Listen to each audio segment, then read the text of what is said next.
Kiitos puheenjohtaja. Arvoisa puheenjohtaja, aluevaltuutetut, viranhaltijat sekä kokousta seuraavat. Hyvinvointisuunnitelma tulisi aloittaa kattavalla analyysillä alueen nykytilanteesta. Nyt sitä ei kokonaisuudessa oikein ole, kuitenkin paikotellen nykytilannetta on kuvattu. Hyvinvointisuunnitelma on hyvin ylätason suunnittelua, hienoja suunnitelmia ja raamit ovat hyvin kunnianhimoiset. Toivottavasti ne voidaan saavuttaa, vaikka nyt tämän päivän kokemuksella ja kentän terveisillä, niin siltä ei kauheasti näytä.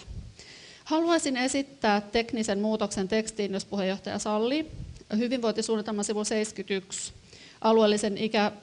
alueellisen hyvinvointisuunnitelman liite 3, ikääntyneiden hyvinvointisuunnitelman lukuun 2, kappaleeseen 2, alakappaleeseen 2.4 ravitsemus. Siellä on semmoinen lause, kun aliravitsemuksen tunnistaminen ja siihen puuttuminen varhaisessa vaiheessa on keskeistä ikääntyneen toimintakyvyn ja mielen hyvinvoinnin tukemiseksi. Tämän toivoisin korjattavan oikeaksi käsitteeksi, joko vajaaravitsemus tai virheravitsemus. Vajaaravitsemusta ehkäistäessä olemme todellisuudessa varhaisessa ja ennaltaehkäisevässä toiminnassa. Aliravitsemustilana on jo vaikeampi sekä pitkäaikaisempi hoitaa.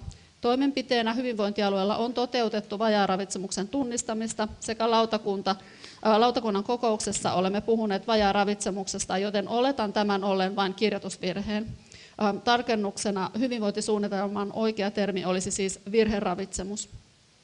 Länsi-Uudenmaan hyvinvointialue on uranuurtaja vajaaravitsemuksen tunnistamisen huomioimisessa hyvinvointisuunnitelmassa sekä Lohjalla aloitetuissa ja hyvinvointialueella jatketuissa toimenpiteissä, ja tästä olemme keskustan ryhmässä tyytyväisiä. Toivomme tämän olevan askel kohti Ruotsin mallia, jossa 1. marraskuuta 2022 voimaan tulleen lain mukaan jokaisen Ruotsissa vanhuksia hoitavan on estettävä vajaaravitsemus panostaen ennaltaehkäisevään työhön, vajaaravitsemuksen tunnistamiseen ja hoitamiseen. Kiitos. Kiitoksia. Pyytäisin valtuutettu Paakkunaista laittamaan tuon yhden sanan korjauksen tuonne järjestelmään, josta myöskin keskusteltiin palvelualueen johtajan kanssa, niin